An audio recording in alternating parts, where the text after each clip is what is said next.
Hi everyone, hope everybody's doing okay. I thought I'd do a video, haven't done one for ages, so this is my sort of roundup of stuff that came out in 2020 and stuff that I bought. Just obviously a quick recap on 2020. It's obviously been a very strange year. uh, I had a few concerts earlier in the year. At the beginning, obviously England went into lockdown at the end of March, and typically I was just about to celebrate my 50th birthday at the beginning of April, and everything that I had booked, I had about 5 or 6 concerts booked around my birthday, going out with friends and things, and obviously a meal with the family, and everything got cancelled. So it was a bit of a sort of strange time. So I was furloughed off work as well, so I didn't work for the first 3 months of lockdown, or I went in about twice, I think, during that time, and then slowly sort of started going into work. I'm still not back full time. I still do a few days a week. Just depends on how busy we are at work. Typically, the first day back after 2 weeks off for Christmas, I've actually worked the first week back this year, so it was obviously that was a bit of a shock to the system. But yeah, but now we had a rush job, and now everything's back to normal. So again, it will just be a few days a week, which is quite strange for me. Uh, yeah, it's just, I suppose concerts is the thing I've missed the most. Obviously, not being able to see my friends is actually the thing I've missed the most. Really, I managed to get one meet up in July with a couple of friends. We managed to meet up for lunch. Well, that was it. I haven't managed to see anybody else, so yeah, it's a real shame.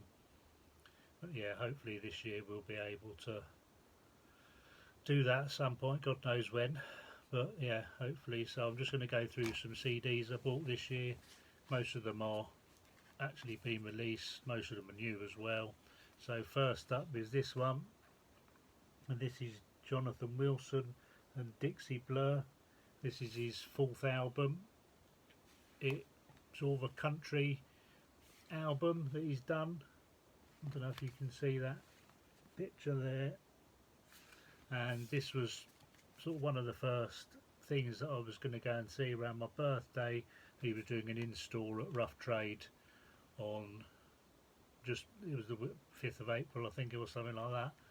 And you could go in, watch him perform sort of for half an hour in the shop, and then you pre-ordered the CD, and that he would have signed it sort of at the end. But obviously that got cancelled, so that was a shame. But yeah, really good album. Check it out. What I'm going to do is I'm going to make a Spotify playlist, and I'll put the information below this video for you to have a listen to some of the songs from all these CDs that I show you. Next up is this one. This is Blues Pills, and this is Holy Moly. This is a female fronted rock band. I've seen them quite a few times in concerts over the years. This is their third album. It took a while between the last two albums because their guitarist left, so they had to sort their lineup out. But this is really good, and this is I'm not sure if you called it deluxe edition, but it comes with the album, and then it comes with a CD of their first EP. But yeah, it's really good. Check it out. It's sort of a classic rock, like I say, with a female vocalist. She's really good and really a powerful vocalist, so check it out. Next up is this one. This is A Hero's Death by Fontaines DC. They've been called a post-punk band, so I don't know if that helps you with the type of music. Like I say, I'm going to do a playlist, so I'll put it on there, you can have a listen. But it is really good. It's a real step up from their first one, which was,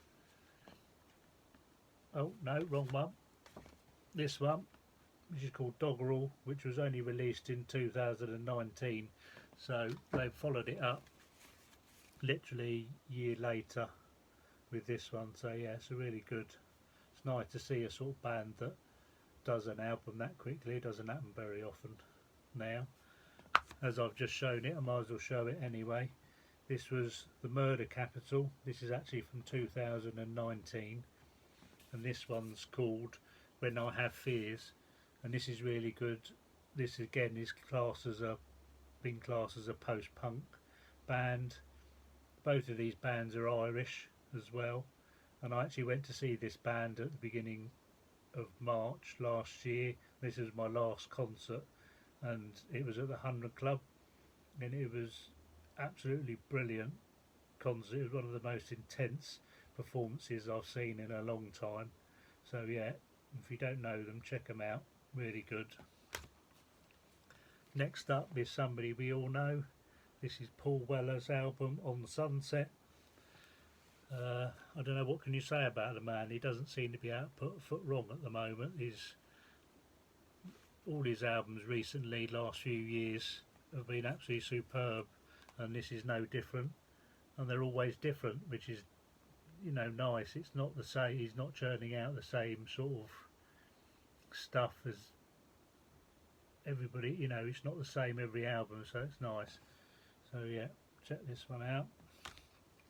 Next up is this one. This is Jenny Beth, To Love Is To Live. Was the front woman with Savages. Sort of again, they've been classed as a punk / post-punk band, so quite a sort of visceral sort of sound.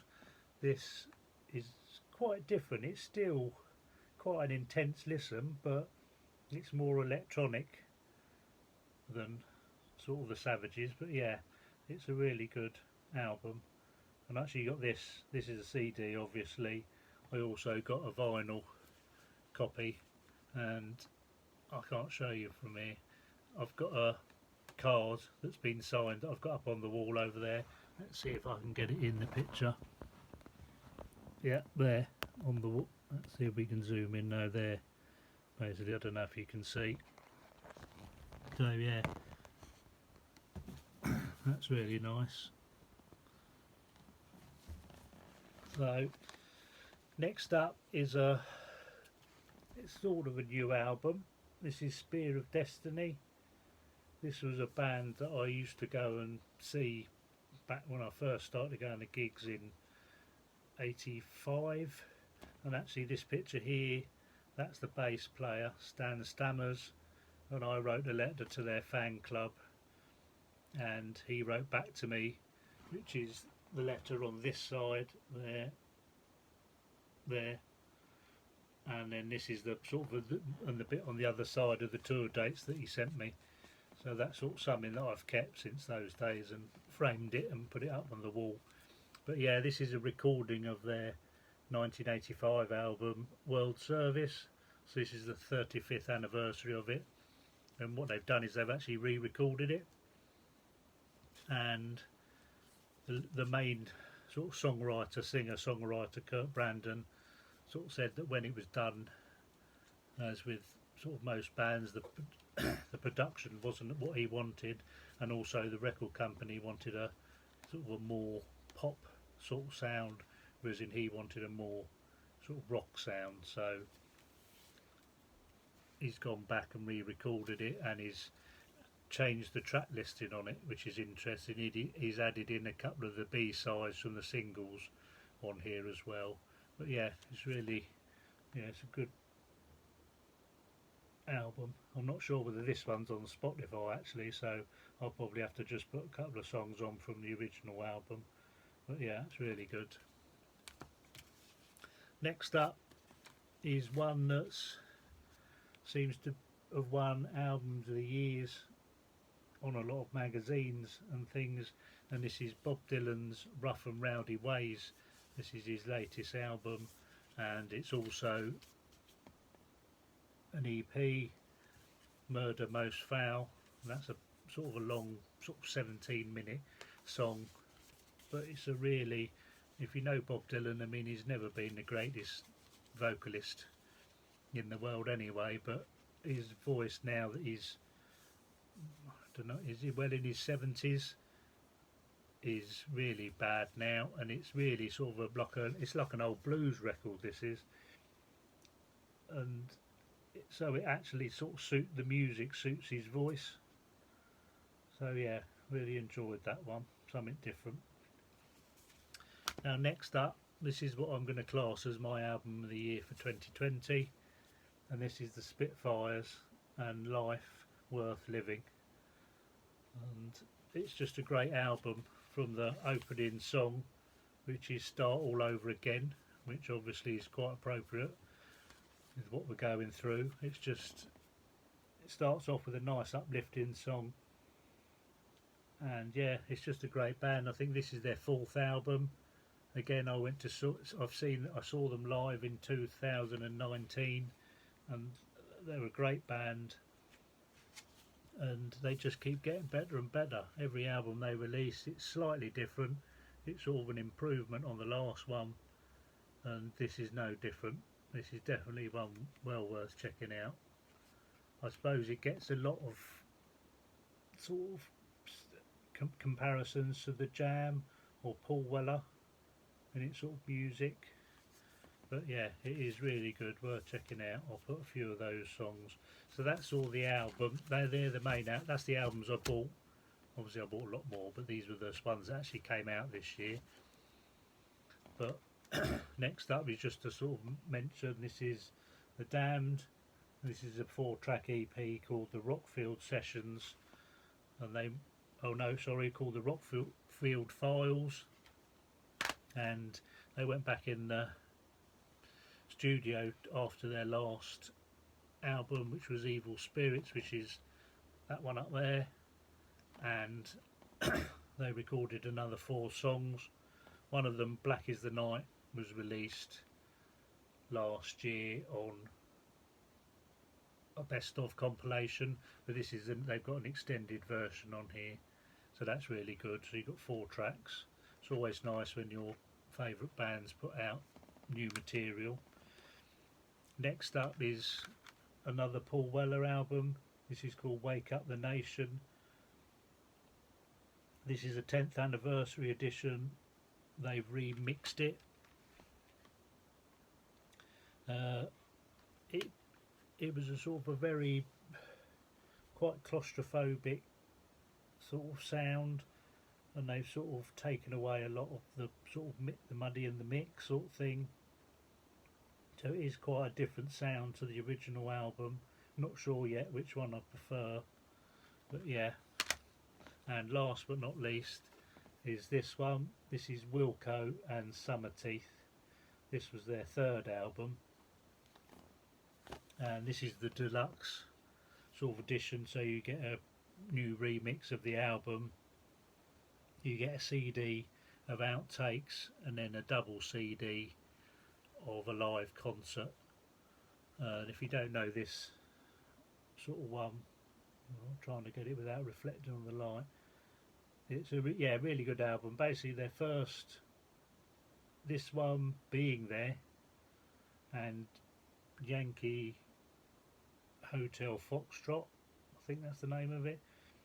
It's sort of probably their sort of 3 sort of best known ones, if you like. Maybe Ghost is Born, which was the next one. But yeah, check it out, it's really good. And the last but not least, is this one.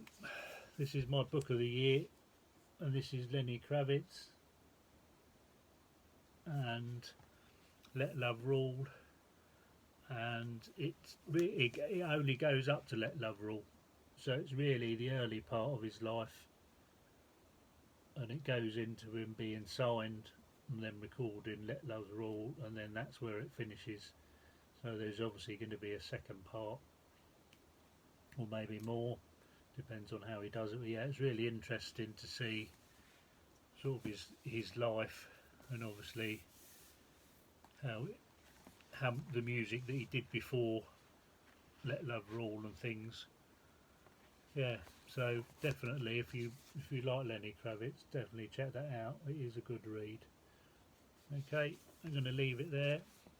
Hope everybody's doing well, and hopefully see you soon.